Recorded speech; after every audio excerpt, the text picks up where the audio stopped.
but tonnemezaamu nnyo kubanga kale nyiza okubanga nga golowooza nti ndi failure naye ate goli failure nnyo but jukira South Africa yakulema but abakazi ne bakozesa nnyo South Africa lumu bakusangako ne mulumu ng'ozirise nga toyina kiddako but taba kubanga Mungu ayisiriza ku kasuku kujja South Africa nga azze kukyakalamu n'oyogeramukko naye n'akuleeta e Uganda wali ogenda kufa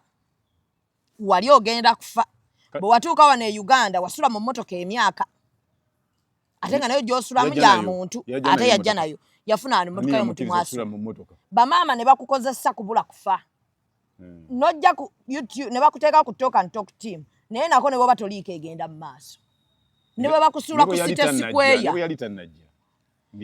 nga kweri naye yajja era talina value gy'agyongeddeko bati okumanya kikonwa ne bamuteeka ku City Square bamuyitako nga tebategedde yande towaza n'omukwata mugo obuti ngambye nti nga bakusiise bulungi ku 5-6 ku level ya 5-6 embwe kulyamu butungulu na nnyanya yategekeranga ne Emitos bandi bagiyitanga Emitos eri luddawa yalinga agitegekera ebivulu Emitos yali Umaru Katumba gye yali alimu yagitegekeranga buli kimu nga ya planning naye oba eri luddawa ekyo yandibadde kiva ku mwami sendi ekyo kiveeko mulimu ebintu ate botayaka kumanyi ku myaka kwe tuli wa myaka gyo ansingako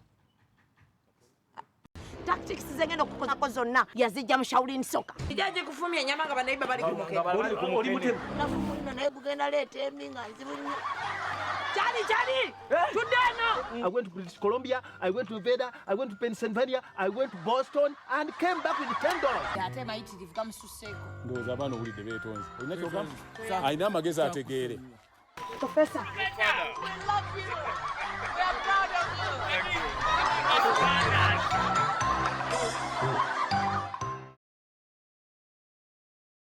Munnayuganda kankwanjulire Amright Investments abakugu mu nsonga za real estate and property management oyagala kugula ttaka poloti oba nnyumba Amright Investments yakyokuddamu kyo balina ettaka ku nguudo zonna ezifuluma ekibuga era bw'osasula ogenda n'ekyapa ky'omu ngalo Amright Palview Estate eri Bombo wano mayiro 19 okuva mu kibuga ate kilomita 1 okuva ku main road. Don't lose out on this opportunity to get a valuable asset that will last generations to come. Bakola land title processing ne property management teweemenya na mupangisa tukwaze ekizimbe kyo tukirabirire tuzimba ebizimbe eby'ebika byonna kwosa ne architectural designs tusangibwa ku Aston Mall Ntinda Kiwatule Road Essimo.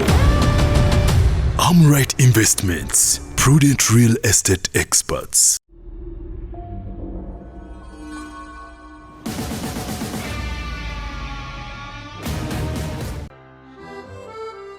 Omuntu asaba temere omugambo sigaddeyo yambo biba bigamba abantu ngari obadde kwa gundi like kubaje kitobaddeko oza nti ffe tutaddemu kamyu mu mazzi omala gwogera by'otategedde naye ekituufu kasita kizuuse nga si ffe tukoze eki naye kitala ti amagezi amatono alina mangi ate mayitirivu gamususseeko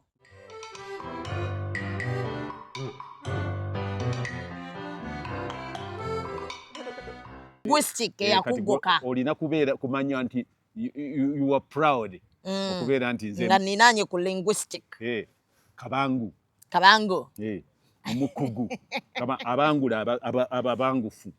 Okay, assalamu alaikum wa rahmatullahi wa barakatuh. Wa alaikum assalam wa rahmatullahi wa barakatuh. Tuli wano ne Mzee Kagatto abadde mulwadde naye agezaako kulabanga nti ng'omusajja naye olwadde naye kyenkumanyiko osigala olabika bulungi ebyo bicho olinga atali mulwadde anti nga bwe nakibala oba wadde yala kunywa ku butunda buli kimu nga bwe nakibala nakutaka bwe kitambula nze kubuulira anti kati waliwo tuleeta abantu bwe twenkana bonna emyaka ojja kulaba nabo tufaanana okunyirira abasinga baggwako abantu bayulise abalala balinga zisavieti ze bakozesezzaako bantu batyo babanga obunankani obutambaala bw'abaana abato ate omwana akazinga mu sheepu afunya ati akomajayo ngo ogira wafunya ladda wenna abantu bwe bali.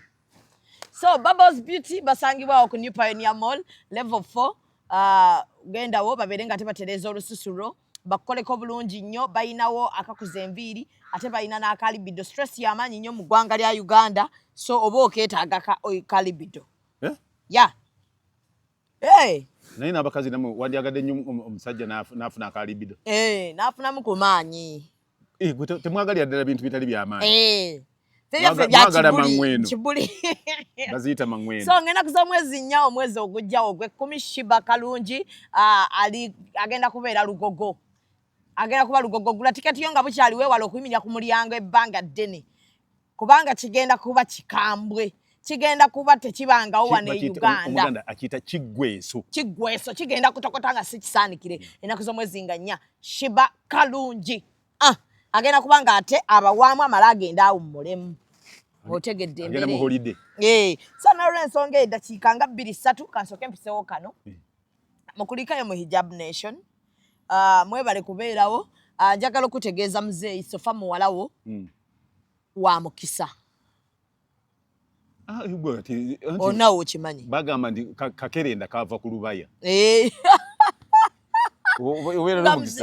obeera nagwo kati ate nze obanga ulina ate nyinza nze okubula nga sigulina era nandikwegaaniddewo anti kitegeeza toba wange so mukulikireyo ddala naye njagala okwebaza Mukama okuba nti yampa amasannyalaze nti buli kyenkola ensi esobola okuleka ebyamaanyi byonna biba bitambula nesooka neconcentratinga ku nze ate n'abaagala okugafuna nabo ne bawalampa ggwe okitegedde buli ayagala okubeera ng'afuna amasannyalaze naye wanjigiriza ekintu kimu nti waliwo abamu b'oyinozira nina benzira ne ŋŋamba oba ayogedde ki n'ogamba nti eyo yo nina akagambo ke nkozesa nti mayiti eddembe lyayo kugiziika era bw'ogiziikula oba otaataganyiza eddembe lya mayiti so nziziika mayiti nenzireka nenzesonyiira ddala oba ogirungiyizzaamu ki kyekirwa omutulumbi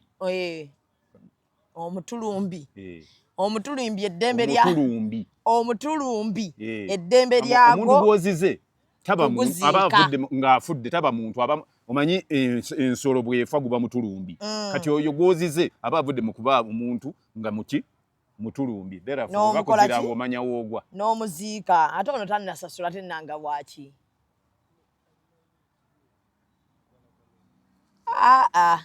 tannasasula kaakati n'obeera awo abantu bajja mu Hijab Nation it is an initiative it was and it is still going on 31st twalinga abakola opena inauguration naye oluzungu gwoleeta lulala nnyo muzeeyi ng'oli mulala nnyo mu luzungu ate akagambo gambi kagaki inauguration kyeki kwalinga kutongoza okutongoza naye nayagala tutongoze ekintu ky'obusiraamu mu maanyi naye ate waliwo nti kyensisa ku bintu ebyo nze waliwo abalowooza nti balina ownership kuki ku busiraamu nti babo owninga naye ne batategeera nti ffe ate abamu nze nawulidde nnyo essanyu muzeeyi nti abantu bamaze ewiiki nnamba emabega kwali baamala omwezi mulamba nga boogera kuki Hijab Nation kyakubiri nga akakaya katrendinga ekitabangawo Uganda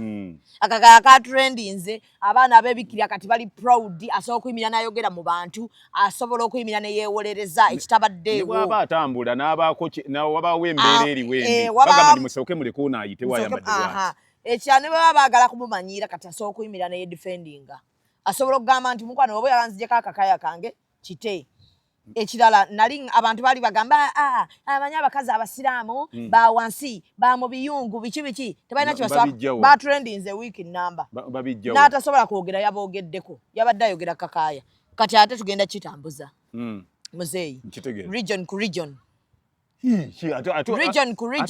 bwe tunaamala okutambula region August wonna wanaatusangira ngera tukole ekinene waliwo abantu abamu abaakula obulala singa otandika ekintu nga ne baba n'endowooza nti be bandikitandise bakyambalira bakikube era bajja n'amaanyi mangi nnyo newankubadde nga baba tebalina ddoboozi lisobola kukimenyawo era bafuba okulaba nti bawaawaala kati nina seeka eyaŋŋambye seeka wamaanyi wano mu ggwanga yaŋŋambye nti buli wookolanga ekintu n'okola ekintu niwe tabaka akyogerako manya oli ku kifu oli ku kifu kiveeko kite ye buli wookola ekintu n'olaba ng'ensi yonna eyimusi manya oli ku kituufu omanyi it's like weeyongeremu waliwo ekintu kye bw'obanga ne bwe kubanga kuteesa waliwo kye bayita consensus singa oteesa n'owulira nga buli lw'oteesa bw'oti abantu babalina owulira balina bye beemulugunya owulira olina w'okutte ekyalo olina ekigambo kye waŋŋamba nti bw'obanga ku mazima manya nti ojja kuyimirira wekka abantu bajja kukwabulira naye ate abangi bwe banaakwabulira ate abangi bajja kukwataakinga kati obabuuze nti bwe kibanga nze mu kyamu lwaki mwenna muvaayo mu attacking kati noŋŋamba osigalanga ku mazima ago leeta abantu bajja kumala bagenda bateregera bakyuke bakweyungeko nyinza okujjukizaako mu 1963 omusajja baamuyitanga Ben Kiwanuka yagamba abantu nti kabaka wa Buganda Ssekabaka Muteesa Edward dikayaba abeera gundi prime minister nze mbere president abaganda ne batabuka nnyo nga bagamba nti avola atya kabaka abeere prime minister after 65 years abantu bategeera nti prime minister by then yali w'amaanyi nnyo era ensonga lwaki Obote eyakkiriza okuba prime minister yakozesa amaanyi ge yali alina n'alumba ki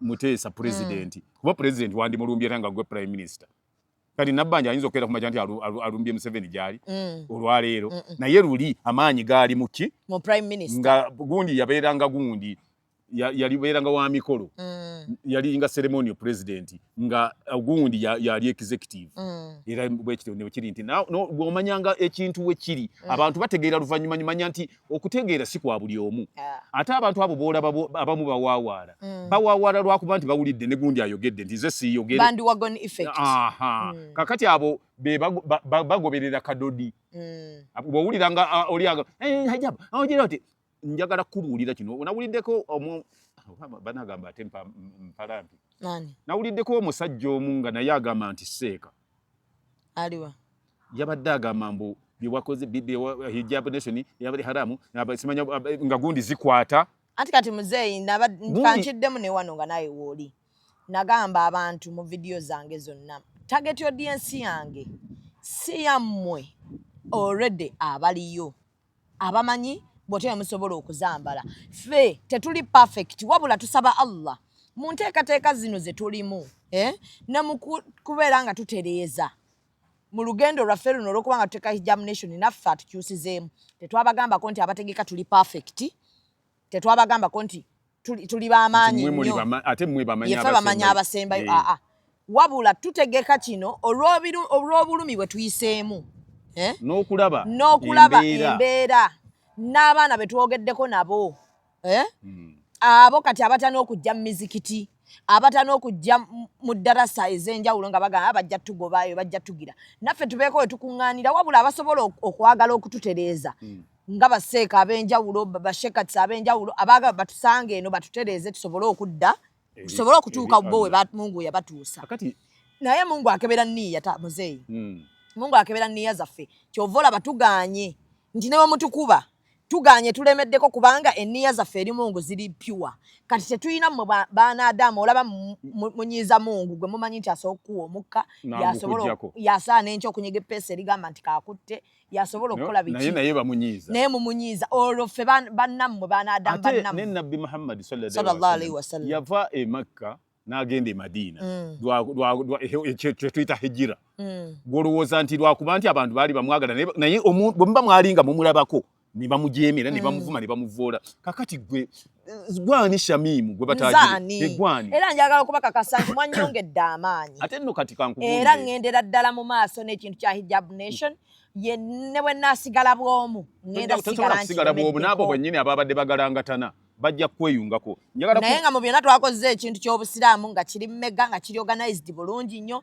it was a good initiative for the first edition era nganze omuntu nagambye abantu I'm very happy tuli successful njagala okwebaza abakwano baffe okuva ekkata basisters baffe abakata abaweereza obubaka eri bahijabizi b'e Uganda okubazzaamu amaanyi n'okubaga amaanyi kakati hijab jani lugendo kati oli ali wano asinziira wano bwajavudde mbukuba babasobeza pirawo nawulidde Sheeko yo nenda bembuze ewedde emirimu Mbasiramu bafuna obuvumo bwa layisi kakati bafuna obuvumo bwa layisi nti pirawo obusente abantu bakyali after pirawo ate kati gwe level yo kuwulira pirawo ngolowooza nti kwe bakuyitira ne bakutwala we are very sorry ffe tetujja kukunyega katukuleke n'endowooza yeyaki njagala n'okumanya ekintu Sheeko era gwe omugwe wayogedde ekintu nti nga gundi ziba miimi ezikola ki mbu hijaabu ziba miimi Sheeko nga bwe wasoma ennyo eddiini tujjewo obumagalavu bw'olina nja kubeera mukambwe mu gy'oli obumagalavu bw'olina butujjeeko n'obutamanya tolowooza nti ensi yonna yonna etegeerera wookoma okutegeerera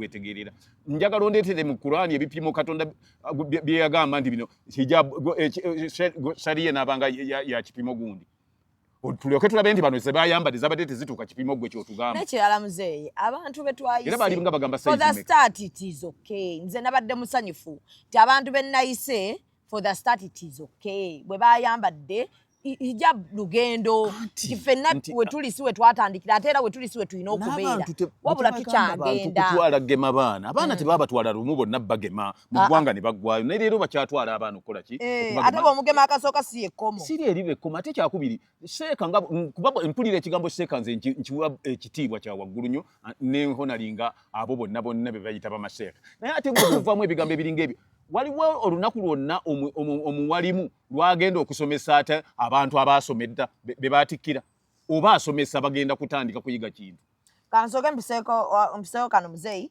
then ate nkuwa omuntu awo Amrite Heights basangibwa Naggulu Munnayuganda kankwanjulire Amrite Investments abakugu mu nsonga za real estate and property management oyagala kugula ttaka poloti oba nnyumba Amrite Investments yakyokuddamu kyo balina ettaka ku nguudo zonna ezifuluma ekibuga era bw'osasula ogenda n'ekyapa ky'omu ngalo Amrite Palview Estate eri Bombo wano mayiro 19 okuva mu kibuga ate kilomita 1 okuva ku main road. Don't lose out on this opportunity to get a valuable asset that will last generations to come. Bakola land title processing ne property management teweemenya na mupangisa tukwaze ekizimbe kyo tukirabirire tuzimbe ebizimbe by'ebika byonna kw'ossa ne architectural designs tusangibwa ku Aston Mall Ntinda Kiwatule Road Essimo.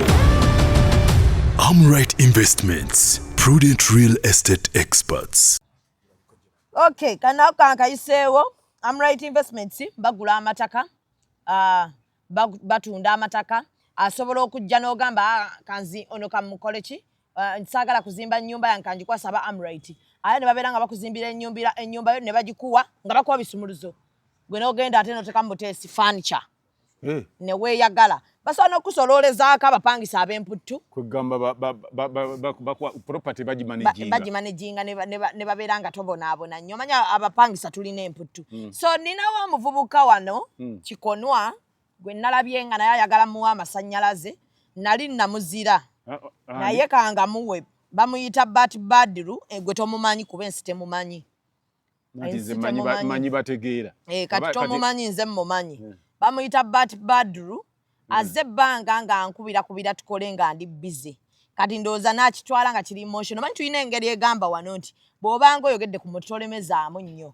but tonnemezaamu nnyo kubanga kale nnyinza okubanga nga golowooza nti ndi feria naye ate gwe oli feria nnyo but jjukira South Africa yakulema but abakazi ne bakozesa nnyo South Africa lumu bakusangako ne mulumu ng'ozirise nga toyina kiddako but taba kubanga Mungu ayisiriza ku kasuku kujja South Africa nga azze kukyakalamu n'oyogeramukko naye n'akuleeta e Uganda wali ogenda kufa bwe watuuka wano e Uganda wasula mu mmotoka emyaka ate nga nayo gy'osulamu gya muntu ate yajja nayo yafuna ano mmotoka y'omuntu mwasula bamaama ne bakukozesa kubula kufa nojja ku YouTube ne bakuteeka ku Talk and Talk team naye nako ne bwoba toliika egenda mu maaso ne bwe bakusuula ku City Square nga kweri naye yajja era talina value gy'agyongeddeko bati okumanya Kikonwa ne bamuteeka ku City Square bamuyitako nga tebategedde yande towaziza n'omukwata mu g'obutujju tafaananika bati mulabye nga nnemezaamu nnyo ne ŋŋamba kati ono feeriya Kikonwa amanyiira tomumanyi nze njagala nnyo okulaba embada bwe zifaanana Enda funa omuntu amukuwe bwafaanana. Bwe naalaba naye all in all is a failure in life. Kati njogera kino nkyogerera wano. Akuyingira. Omuyingira. Ayingira Saimu. Omuyingira. Ayingira Kasuku. Omuyingira. Ayingira Sanchez. Omuyingira. Kati tugende maaso. So saba omuvubuka oyo abadde annemezaamu naye but nsaba concentrating osobola okufuna ku ssente. Kyano ogiyiya buyiiya egaanye. Toteekako nnyo mpala nange omukisa gwe nnina si gwange Mungu yagompadde. Bwema nkumya interview don't take it personal. Oshitegedde. You're not my class. Amanyi kye bayita okusaba. Oshitegedde. Bw'osaba wabeerawo oba ku probability. Either oli akkiriza oba nedda. Oba agaana. Ate bw'agaana si musango kubanga ne bwe wabadde tonamusaba abadde waali. Ate osooka n'obuuza. Yansabako olumu ne mmuwaako ka interview awo. Naye ate kati bw'abadde nga sirina budde. He's taking it personal. Yes. Addeyo South Africa oba bojo buli gwasaba bazimuwa. Addeyo eyo. Oba agende mu parking. Yatunda ape South Africa kataafe. Kozi apo otunda kisero ne bakuwa bbiri zonaalya. Kati obwo bulamu ki nova mu obwo era naawe ojomanyira. Jomanyira abantu bati tonnemezaamu nnyo. Kati ekikulu byonna kye tulina okumanya kimu nti gwe mmanyiira yaani. Otegedde. Era nzaani amumanyiira. I'm still in my early years. Nchina future gwe. Mukisa gyakuyitako. Bwe yenkana emikisa gyo wagimala ng'osala kekeyu. Manyi kye bayita kekeyu. Kekeyu kigambo kya Luganda kitegeeza hand drill. Drill ogimanyi kino so bakanyola abakuba libiti bakanyola nnyo abakuba libiti ke bayita kekeyu. Kati gwe amaanyi go gonna wagassa mu kiwato n'ogateeka mu ki mu kusala kekeyu abakazi. Kati n'osensebuka. Ate era ne wano baamuwasizza. Era akyali ku bantu akola ki? Amanyiira. Kakati mu ebyo byonna odekerawo ani ye batu ani? Ye batuuni. Bati simanyi batuuni. Tomanyiira bantu kutuuka ku level eyo. Abantu bwe waleka wali emyaka gy'owangale South Africa abantu baakyuka. Bagendako mu maaso ate abaana abato baatandika okukola ebitegeerekeka. Njagala omanye nti ekikoosi ky'omanyi omuntu gw'omanyiira omu ku banne ye yakujja South Africa ng'otunda apple amala akuleeta. Bajja kuzaayo ng'ate apple zikamizza tulabe ky'onaabeera. N'akatale kaazo kagudde. Osule ku biici mu musenyu. Gw'okyate. Kakati n'olwekyo bw'oba omanyiira ng'atozze kuno. Manya abantu b'omanyiira ne woolina okukoma. Kundi talk show gy'obeerako naye nga lwaki simulabanga. Anti abatategeera sibalaba. Abatategeera sibalaba. Kakati olina okumanya nti talk show tolina ky'ogyongerako ate ne bw'ogivaako. Bangambye nti nga baakusiise bulungi ku 5-6 ku level ya 5-6 embwe kulyamu butungulu na nnyaanya. Therefore beera muntu alina amagezi omanye kikyo walampa. Gwo walampa muwala wange. Otegedde. Abagamba nze olumusijja yomba mzee ajja kujja. Nze ndi sawa nnyo ku muntu amumanyiira. Kuba nkitwalira obudde namutwalira obudde okumuteekateeka okumutuusa ku level gy'aliko. Kye ndowooza nti ate tannatuuka ku gye njagala akyagenda mu maaso. Bagala banfitina mzee. Nge egyo bayite nge. Baati bw'oba olina enge. Buuliriza gwe bayita Sematimba Ibrahimu Kagatto. Oli ku muwala we gw'omanyiira. Ekyo wandibadde osala amagezi n'okyenenya. Oba n'ogamba kuba Kasuku bw'anaaba alina kyangambye nyinza okusikola ceasefire. Naye tokola ensobi n'oddamu n'owalampa n'omanyiira n'ovoola oba okulengeza kye bayita Zubeda. Kakati muzeeyi nkuloopera omusajja omukulu alina hampusi mu mutwe. Ani? Gwe bayita Sendi. Yammanyidde. Sendi ki? Waliwo n'omusajja eyali mwansi yakolera mukazi w'edduuka lya Diko ne ligwa ku Ikotorio. Tukamanyi. Yakolera mukazi w'edduuka ne ligwa alina hampusi mu mutwe. Mumpi bw'ati alinga ekidomola kya Diko. Tumuyita pot water. Pot water? Lwaki mumuyita pot water? Yali kitunzi wa pot water. Baamu okubako kitunzi wa pot water. Yabuli w'amaanyi nnyo nga pot water n'adamu awo n'agira naye baagenda okulaba ng'atagala butagazi ne bagoba embwa. Yammanyidde awo n'agamba tasobola kumanyiira. Yagambye embwa omuwala oyo Zubeda namugamba ataave ku bivvulu bajja kumusiba. Yakola. Yeerabidde nti nze ndi planned events planner. Event planner. Naye ate kati kyenjagala okumanya. Yakola ki? Aliwa. Oyo gungamba Sendi. Mikisa gye gyamuyitako awo kuba yagendako oba US. Oba UK. N'akomawo nga mayadde nja muvumu ono kuba akubye enkola. Bagenda kubuuza nti omukolera ki? Omuvumu.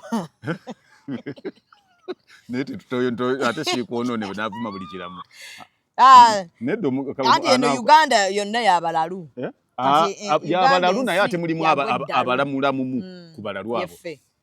Kakati munnange mbuulira kuba n'agamba yamponinga. Akuninga ngani? Simanyi Nadiru yayogerako because of all advisors so batwala ya muntu feria. Omanyi namwandu tagaba ddagala. Bugaba ddagala kwa tuba tiwasobola kutaasa abalonga afa. Kati uliogaba otaaso wagundi oboya ogenda kumuyamba ki. Kiringa nze omukazi nga mugumba tasobola kumpa kyogero. Kati wakigezesezaawa. Badde ngenda kwogerayo ekintu ekirala kiyinza okuluma abantu abalala ate. Nkyogere? Kireke. Sekitegedde ne kireke. Kanjireke kuba omanyi bwoboyo manyinze ate mpuliriza nnyo abaana abataata okusinga abantu abakulu. Kati muŋŋamba. Kati ffe tuba tuli mu mulembe guno. Kamanyi muwala wange kwodda yaŋŋamba nti Dad, give me that phone, it's not for your generation. N'ogimuwa waŋŋamba. Nengimuwa. Namanya kye yali aŋŋambye. Kakati omwami nga Feria. Engeri gy'okeera ku makya okugamba oli nti ebivulu biveemu bijja kukola ki? Kuba ye bya Feria already. Wandi mubuuziza nti yategeka ebivulu bingi. Ye yategekeranga ne emitozi. Bandi bagiyitanga emitozi eri luddawa. Yali ng'agitegekera ebivulu emitozi. Yali Wuma Lukatumba gye yali alimu. Yagitegekeranga buli kimu nga yapulaninga naye oba eri luddawa. Ekyo yandibadde kiva ku mwami Sendi ekyo kiveeko. Mulimu ebintu ate bw'otayaka omanyi ku myaka kwe tuli. Wa myaka gyo. Ansingako. Vumbi. Kati waliwo ki? Kati beera ng'oyambuka Beni Kiwanuka Street. Oyambuka ogenda bwoti ng'agenda n'ate okutuuka kwa Luwa Park. Ekyo ku mukono guno awali ogukuubo ogugazi oguyingira mu kikuubo. Yali yateeka edduka ly'essimu. Edduka eryali awo nga watundira amasimu ng'atunda Sony Ericsson zi 6 to 8 ezabanga ne gundi ezabangako akataala akakati. Ye yazireeta oyo n'azinyiya bannakampala. Naye ate n'agaggawala okufa. Yagaggawala era singa yagaggawala singa tanoonya views za YouTube singa azitulekedde. Singa yazibalekera dda kwegamba ensi neegaanira awo. Ate n'addayo ero omanyi awo n'alwana nnyo olutalo n'adda mu ssimu n'adda mu kino n'agenda ensi neekola ki? Neegaana. Bagamba yagendako ebweru. Yaliko ebweru anti nga ffe tetunnazaalibwa. Muli bajjo yagenda yaliko US ate US ndowooza baamugobya miggo. N'avaayo nadde UK. N'abeera UK. UK eyo yakolera ddala. Kuba okuva UK yadda n'eddola 150. Yakola nnyo. Mwaka kyogo. Nga 9 yali 9 awo mu 9 awo. Nga dola eri ku mmeko. Nga dola eri ku 10 yali ku 17. Around there. Kubanga yali nga 12,000 kubanga bwe yadda ndowooza yadda n'eddola 10 nga mu 7 oba 10 mu 8. Nga sente ze Uganda mulimu mmeka? Anti kati w'okubisizaamu naawe oyagala kungira nnyo. Kati 10 omanya ze kirimu 17 giri.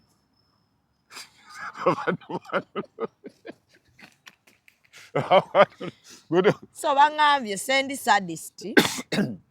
Feria kati bulwala abatabalinga abakikola abamalamu bumanyizi maanyi tuleke bitusaleko batusibeko ate kyakubiri ye bakamusiba emirundi emeka kuba naye ebisinga kubanga amabanja gobadde mulaba tebakusibye naffe tulabira ku ate kyakubiri naye amanyo alina okumanya nti ebintu bwe biba bisaza omuntu abivaako nga ye gundi boutique bwe yalema ne babivaako gundi ne badda byokuzanyisa baabana naka negira ne bigaana naka neegaana edduka ly'essimu ne studio alina studio bagiyita nakolako ne app y'abayimbi mwe yali ababbira ne bamugwamu yali tababba bubbi ndowooza baalemwa kumutegeera yali tababba bubbi naye nga bw'omanyi nti sente ziba tezijja bulungi bwe zijjawo bujjawo butono nga toyina ebyokukola manyi waliwo obulamu bwe weeteekamu nga olowooza nti olina kuba mu bulamu ba big spenders okubeera extravagant oba bwe mba nkiyita kuba ate kuli kwabera bava mu kubeera big spender. Bwe bamugwamu abayimbi ne bagenda ne bagikuba up. Bwe bagikuba n'agamba nno kantekeyo omuntu omulala yeefule nti ye face waayo. Kakati yakola ne studio ebadde ekola naye kati bagiyita West Records. Anda kati nagiwuliddeko yagizizza mu bivvulu. Anti yali eri wali Nalukolongo awalinga water. Enkuba nejja ng'abantu ne bwoba olina kyogenda okukolayo tolina wooyita. Etudde nga kukoma muno olina yali alina okusooka okugula feri oba eryato erina abasomusango bajja walinga enkuba etonnyi. N'agikyusa n'adda wano era Katonda n'atuyamba era kuli water national water era kuli umeme. Oba okuli ne umeme awo era enguga eri Nalukolongo kati weyaddaawo. Kati eri okwo ogambye ekola ki? Yazze mu bivvulu kati era. Ate nga yali goba bebisala. Ebisala goba bifuna mu lwaki abalala bagoba mu kijja basala. Kye mbadde njagala okugamba obwe nabadde ntya kigamba nti omuntu bw'abanga agenda okuwasa. Oba abali mu bufumbo bagamba abantu nti abasajja babi. Wali omanyi lwaki babagamba? Baleme kwagala kufumbirwa sikulanga otwaliramu omuntu we. Kati kyabagenderera kyabagamba nti gwe tabayira kuba waliwo nakuba okuva mama wolo yakuzaala yagamba ko nti abasajja balungi. Naye ng'ate ye tali wa musajja. Taliyo. Yakuzaalawo. Yavaayo. Anti kiringa ne sengaawo onomberebwa sengaawo nga oyali bwa musajja nagamba mwana wange todda mu bufumbo abasajja babi babo nyabo ono jankoze ono anti ababbawo wange wasenga wange oyo mulamu kyankola omanyi kyankoze nze n'obufumbo naye nga mwali gwe nagamba toddayo kakati ebyo negundi akugamba nti ebivulu yakulabula ebivulu yali ayagala kukutangira agenda alabandesa amaanyi alowooza nti abantu ojja kufuuka center of attraction bo bamuveeko n'olwekyo nze mbadde nkugamba bw'oba onaakola ekintu onaakirimu tomuwalampa ate tomwogerako nze genkuwa amagezi sendi era nekya ne bwaba ayagala kunnyamba baleme kunsiba ampita ntuuza ngamba manyi bajja kukusiba naye ambuulire nga bwe baamusiba ye yali akoze ekyo okumusiba era nakyo ekyamulemesa ekivulu ekyo ekyamuleetera okumusibya n'obigoba n'ekibimugobya kakati mu byonna ogwe bw'obanga olwaleero obikola lwaki ogamba abirimu nti abiveemu era lwaki olabula abalala abanaabibeeramu nti bijja kubasala nga ggwe mwoli fitina ebajjudde kakati ng'obadde okijjeeko n'amaaso lwaki tobaleka ne beerabirako manyi omuntu wawana anyumirwa nnyo okulaba ku kintu kiringa bw'onaayita wali ensowera nga zinyooka tosobola kuggwerayo nga tonnakakasa wa ku ate yabadde tangamba mu mutima mulungi sendya nninako obuzibu bwava ku sizifaya leero nja ddala nkyogere najja ku sizifaya ne ŋŋamba bakoze nagisi abantu abakulu bonna kati bwe nayogera abantu abakulu bonna ayinako akantu ke yeeteekako bw'oyogera ku bantu abakulu bonna bali mu theatre nze nina moral authority eyogera ku theatre sendi gwe togirina kuba tolina muzannyi okitegedde muzeeyo oyina moral authority eyogera ku theatre oyina moral authority erwanirira national theatre naye bw'onojja n'oyogera ku bakulu nti bannanga abakulu abali mu theatre mukoze kino yajja kujja alondemu agambe wayogedde ku muganda wange sendi kakati nange kanveeyo gwe nti toyogeranga ku muwala wange anti kakati byakulwa kezaala omuntu asaba atemerera omugambo osigaddeyo yambo ebyo bigamba abantu ngate obadde kwa gundi like kubadde tobaddeko oza nti ffe tutaddemu kamyu mu mazzi omala gwogera by'otategedde naye kituufu kasita kizuuse nga si ffe tukoze eki naye kitala ti amagezi amatono alina mangi ate mayitirivu gamususseeko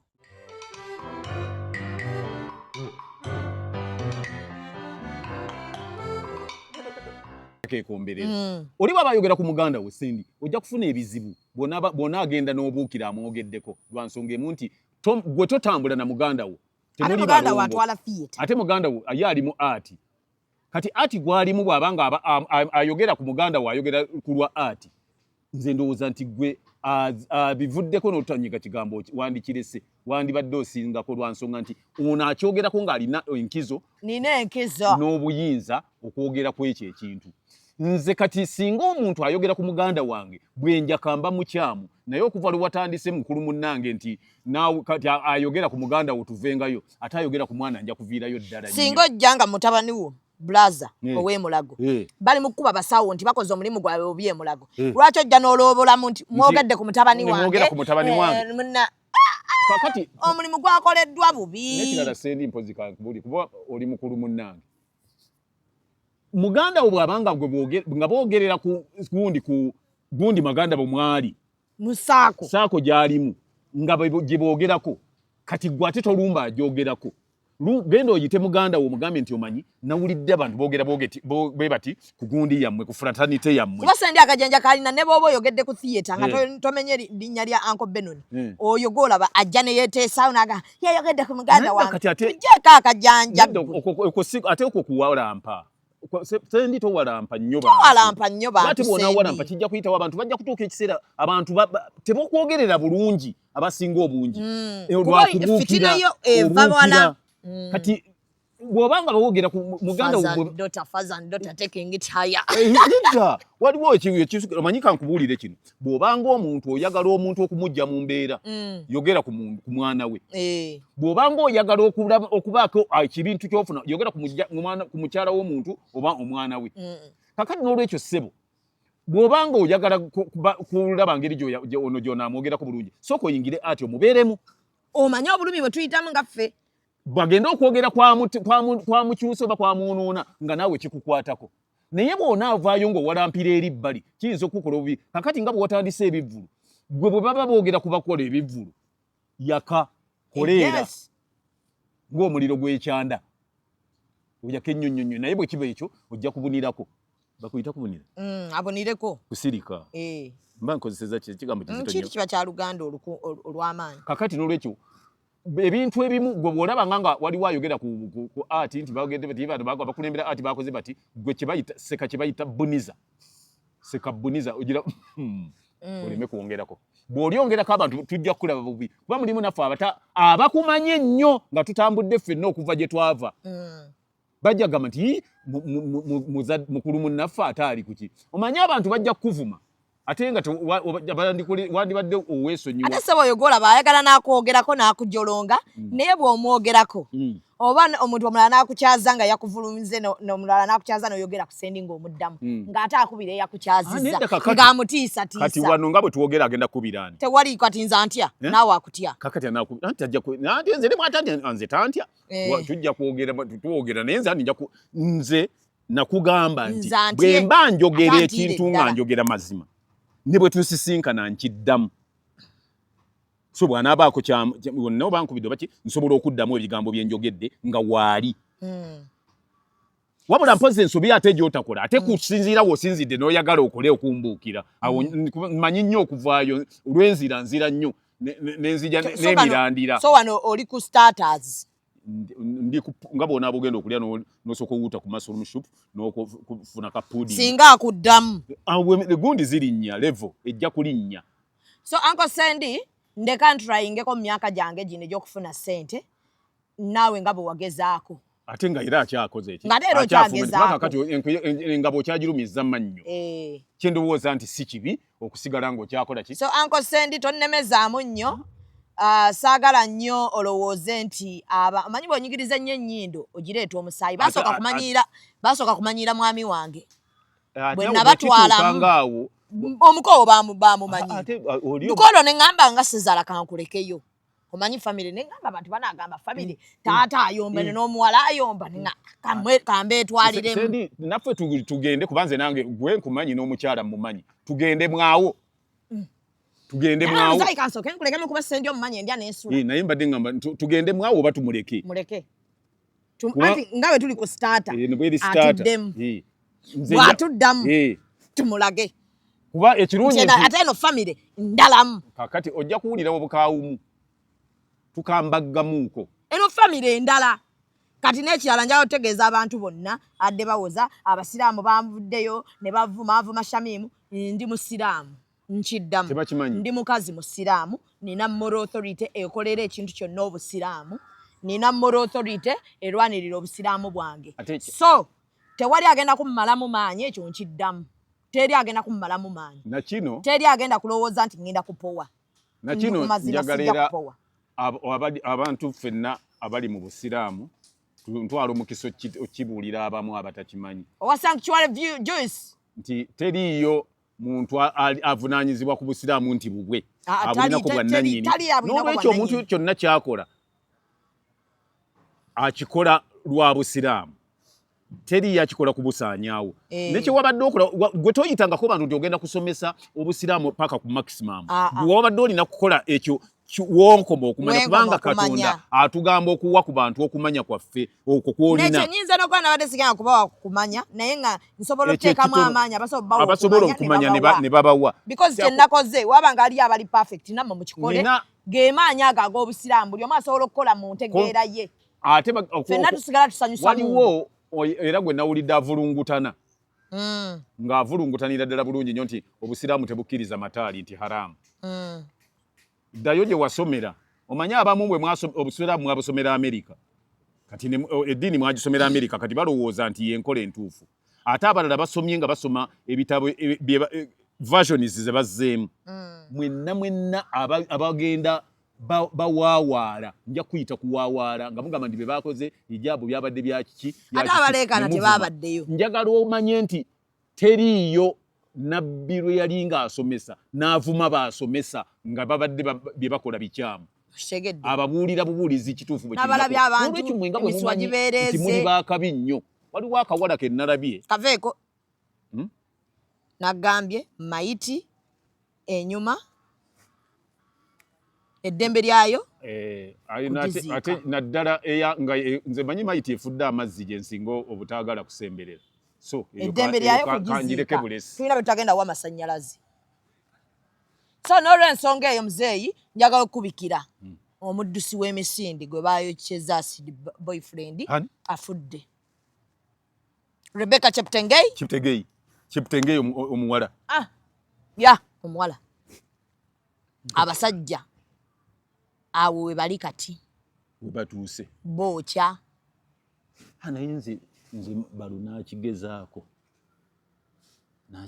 nze sigenda kuddamu ebyo nti banaamubikira ku social media ebyo yagenda kukituuka kukimanyaako kati kyokola gwe ate kati nga balo yakikoze nze kati njagala obenga ondeke ng'okimanyi maama we taata we baganda be mikwano gye abantu babadde akolagana nabo bakolagana basimu bani bagondi bano basayimo mumanyi twakolako naye abo bonna tewali asigala ne bamanya nti oyo tamanyirirwa mwana we ate kijja kutuukawo gwe nange okola ekintu kyonna akuwalampe lwajja okumanya nze nja kuwalampa mpalampe ne baganda bo mpalampe ne maama wo mpalampe ne mukyala wo mpalampe ne gyasoma abaana isiba mbagamba wano nti banna munnumba mpola nze olumu nsobola obutabaddamu naye ate have people who can kati baleke basame and they discipline very well nti oyinza okwasama bwoti bwe nolaba nga ayasamye nnyo naye nga goonya bwe yasama ate gwe olaba nga atayasamye emirabumizi n'olwekyo mutugende mpola mugende so kati bagenda tuddamu bwe baddamu gwe ffe twafudde tuli Kenya wabaddiramu ffe weetuli bwe tulina bakiganye nga twongerako n'abalala babiri ng'akagudi kawera nga twongerako abalala babiri nga tutuula sako kati ekyo ekirala kutereeza byalema singa oli adda ng'alina engeri yonna gy'addamu nga mbi ng'ezingiramu ku nze naawe nga tulinako ka attachment ku byayogera bulowooza nti kyabadde ayogera badde agamba awo tujja kudda person abantu boogedde amannya wano because mwatwogedde amannya kuba nabo bajja kijjamu enjawulo kano tukaliseewo Uncle Jenkins tetwagadde kwogerako kuba ebibyo bwe tusalawo kubireeta eggwanga lino lijja kankana Jenkins avuma abantu tavuma yamanyiddemu naye for today tumuleke ndaba kikulumyemu oyo abeere ku until further notice. Juice actually soko je daddy bana abaana bakola juice be bamu ku baana abakola juice ku Hijab Nation bakola juice ku mikolo kati nga ko oli omulwadde basobola kubanga ate bakuwayo ka juice muzeyi kagatto nobeera nga ate onyumirwa obulamu banaero akunda bado juice ono kano kaki Ashraf jangu wano mu kamera ono bannange bano bantu bange Aita Simon ova ku bibya sikola te baba wadda juice. Ne sente. Simon Banange. Guno mulondo. Teka timuze Kano kaki. Kaki. Kali kaki. Kano katunda n'ekinazi. Kano muyembe katunda n'ekinazi. Banange gwe Simon. Uno kano kaika muzeyi. Kano ke kange. Muzeyi soko nyweko kano wezo omumiro. Era bagambe. Sister, bino byofunamu nga muganda wakola ku TV leta akagunti. What? Ano wali wagenda ka TV chinga YouTube. Kano baga YouTube channel za feka TV. Leta akagira sojomwe. Mutwalo. Lita yakano kadi chupa cha mutwalo. Nate kawo munyoka sana ebiri. Kawo munyo. Sister tojja mu kamera manti bayinza otandika okunonya muganda ebikolobero byakoze gwa.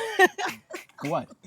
Lita ya mutwalo. I protect my family by the way from idiots. Then you are not protecting your family. Otherwise I wouldn't be here. Agwe nakuwaye yes. Nakuwongayo. Ono ma just sanctuary soko kuba kalanga abantu bawe namba esimu abagala abange. Lita eno nga bojiraba wano kuba mutwalo gwa Uganda.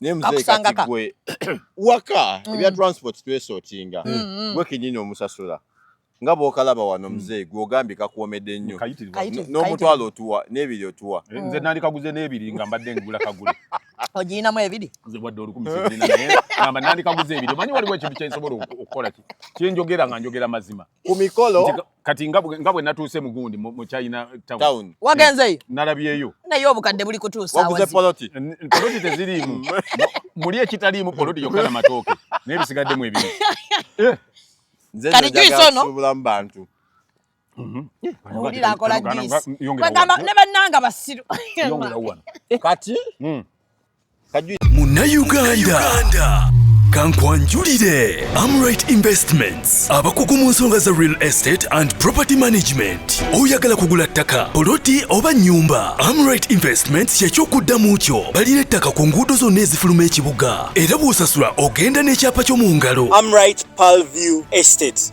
eri bombo wano mailo 19 okuva mu kibuga ate kilomita 1 okuva ku main road. Don't lose out on this opportunity to get a valuable asset that will last generations to come. Bakola land title processing ne property management. Tewemenya na mupangisa. Tukwaze ekizimbe kyo tukirabirire. Tuzimbe ebizimbe by'ebika byonna. Kw'osa ne architectural designs. Tusangibwa ku Aston Mall, Ntinda Kiwatule Road, Essimo. Amright Investments. Prudent real estate experts. Kano lite baya mutwalo.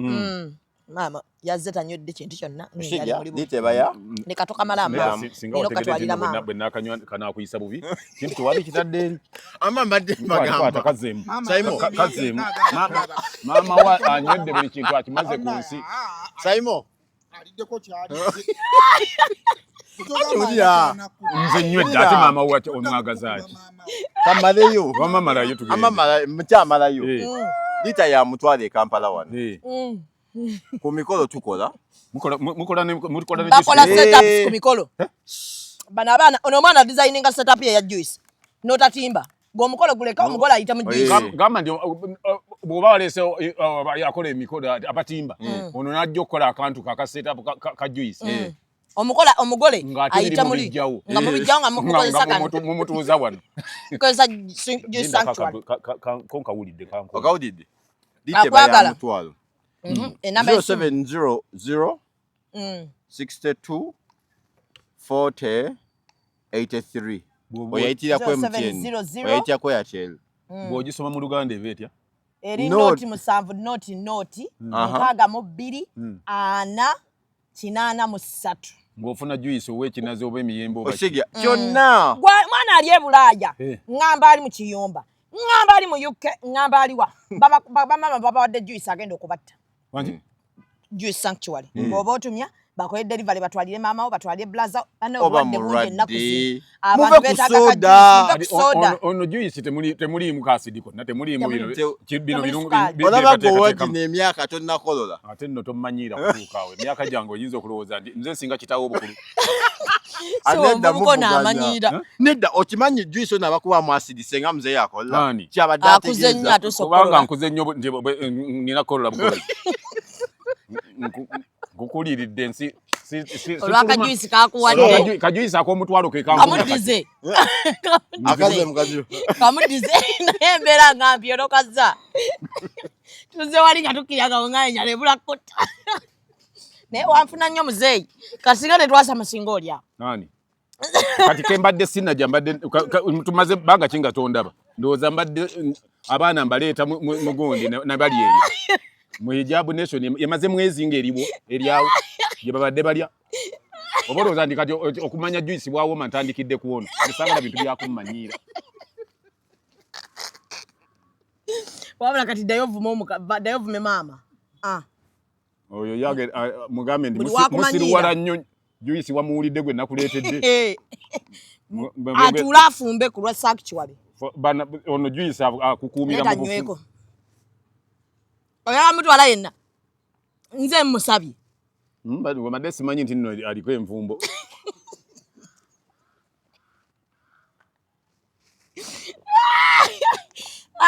Nange. So, bwetu kyaba juice sanctuary batubagera kwanga batuyuwayiwamu ku juice. Tusobole okubanga tubakolera ng'emmiro miweweevu. Nabadde njala kubuuza. Nabadde manyi nti Kasuku nja musanga wano. Yangamba omwezi bweguggwako nsanga wano ki? TV yo. Mukubire. Yakuyisa. Mukubire. Oba toyagala mbe mu mbeera kubanga tekijja kunkola bubi ogende wa Simon ne nga ndi ku Kasuku gwe nkola ki? So ogende wa Simon okuba Kasuku. Nsobola. Ate bamukubidde bali tuba tubakyali mu nju mu family. Nkulopera. Simon abantu bonna bajja aba family nga bwe tuli. Bonna bashalom baani bonna. Simon teyajja. Simanyi Simon ali embizi. Alimu enkwe. Oba yali kwa kuna matata. Amuvubuka ayina enkwe. Simon muzibu. Naye wamulaba. Yalizirako ne kunanka ku interview munambe. Nakubeerako ngali kuggwe. Njira TV simanyi nsaba nnyo. Nga bw'omanyi nti abaana mubaamu ebyana. Simon nakusaba ki? Simon nakusaba ki? Nakaba Kasuku simanyi mbona nayitawo. Alimba asaba nnyo. Nsaba nnyo nali nkusabye eki? Mbu yalaba wasukka. Nasukka. Yali angambye nti nkomangawa. Yanimbulire nti abo obojeze okoma wano. Naye nze manyi saagala nnyo bintu bya muntu singa si muntu wange. Ndibadde nkola ki? Njulika.